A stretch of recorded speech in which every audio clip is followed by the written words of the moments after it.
Today, we're building the foundation for neurologic assessment by connecting anatomy, physiology, and clinical reasoning. The nervous system functions like an integrated communication network where electrical and chemical signals constantly coordinate movement, sensation, cognition, and autonomic control. As nurses, understanding normal neurologic pathways helps us recognize subtle dysfunction before major deterioration occurs. Throughout this lecture, focus on translating complex neuroconcepts into practical bedside assessment skills. This slide separates two major concepts, the territory and the map. The territory refers to the actual anatomy and physiology of the nervous system, including motor, sensory, autonomic, and cognitive functions that maintain homeostasis. The map represents clinical assessment, meaning the systematic tools we use to evaluate neurologic function and localize problems. In nursing, neurologic assessment is essentially the process of navigating the map to identify where dysfunction may exist within the territory. The neuron is the basic functional unit of the nervous system. Dendrites receive incoming electrochemical messages. The cell body manages metabolic activity, and the axon carries electrical impulses away from the neuron. Myelin dramatically increases conduction speed, which is why demyelinating diseases can severely impair neurologic function. Also remember, the glial cells provide structural and metabolic support and actually outnumber neurons significantly.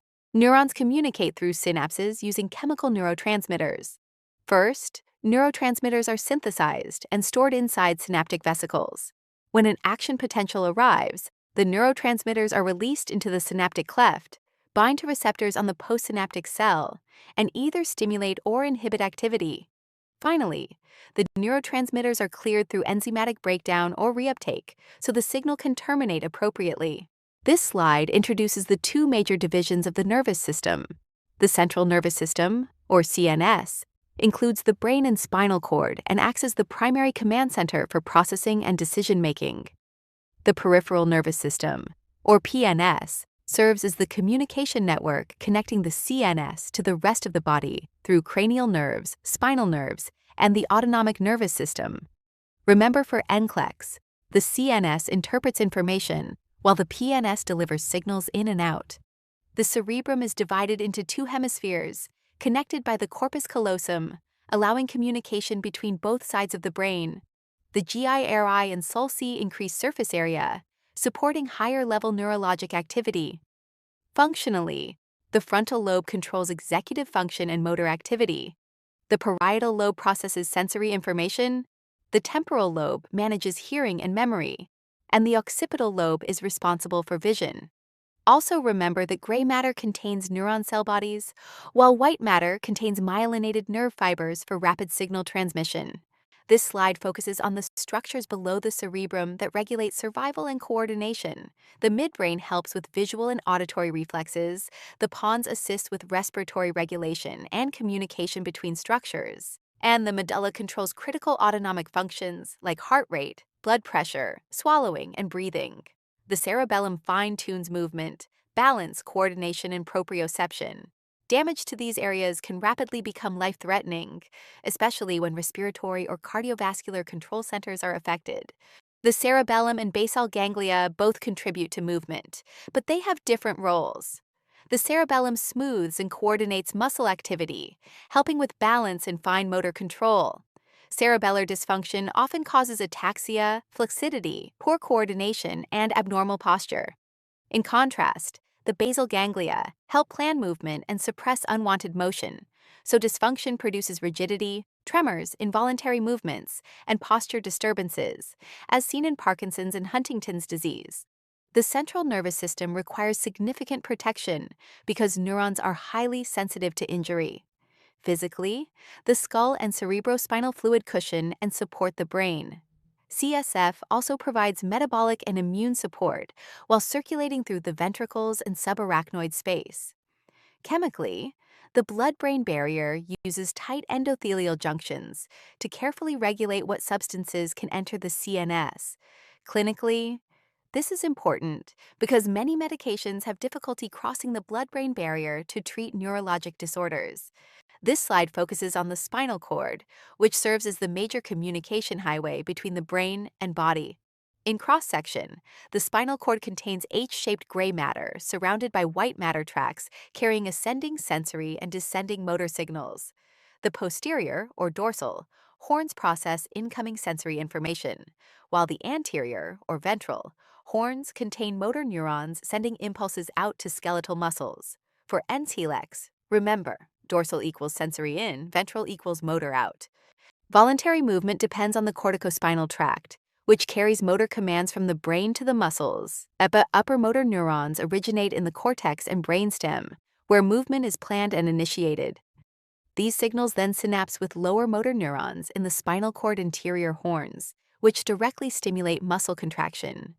Clinically, upper motor neuron lesions often produce spasticity and hyperreflexia, while lower motor neuron lesions cause flexidity, weakness, and muscle atrophy. The autonomic nervous system regulates involuntary body functions through two opposing divisions. The sympathetic division is the fight-or-flight response, increasing heart rate, dilating bronchioles, and redirecting blood flow during stress, primarily using norepinephrine. The parasympathetic division supports rest and digest activities by slowing the heart rate and stimulating digestion, primarily using acetylcholine. These two systems constantly balance each other to maintain homeostasis. This slide ties the neurologic assessment back to anatomy and physiology. Because we cannot directly observe most neurologic structures, providers use targeted assessments to evaluate specific regions indirectly. Memory and reasoning tests assess cortical function. Cranial nerve exams evaluate brainstem pathways. Motor strength grading tests, corticospinal tracts, and balance assessments help evaluate cerebellar function. The neurologic exam is essentially a functional map that helps localize where dysfunction may be occurring. This slide outlines the major components of the neurologic examination. A full assessment evaluates consciousness and cognition, cranial nerves, motor function, sensory function, and reflexes. The priority of the exam changes depending on the patient's condition.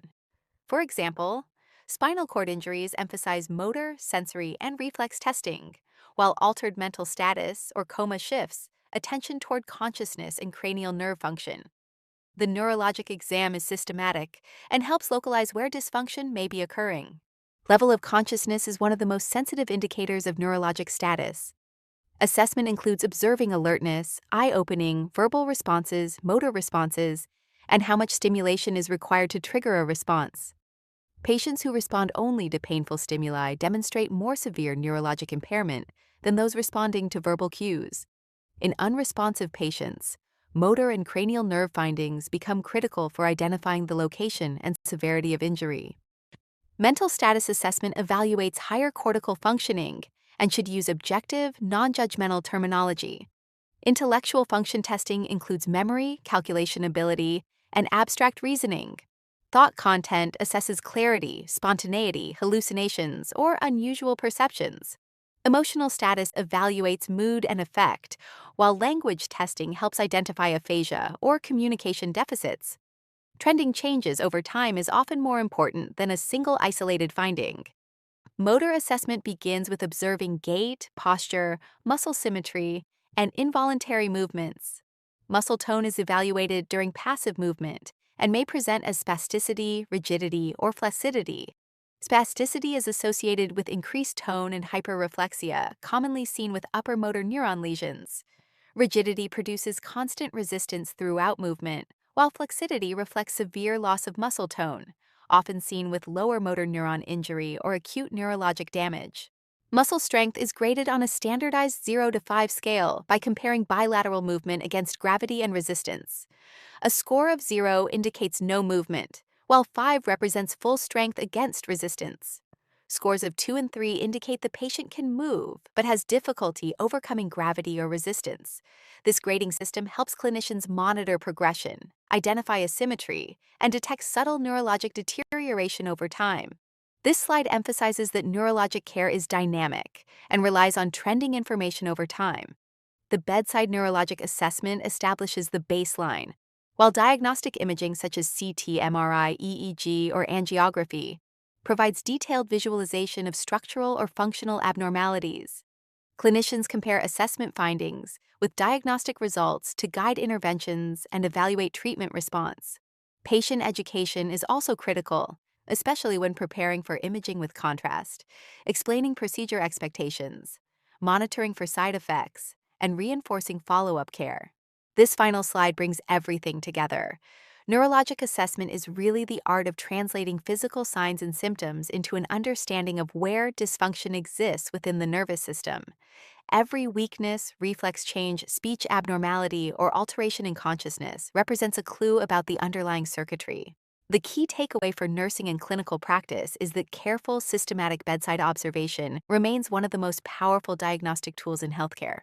When providers combine strong anatomy knowledge with detailed assessment skills, they can rapidly recognize neurologic deterioration, guide interventions, and ultimately improve patient outcomes.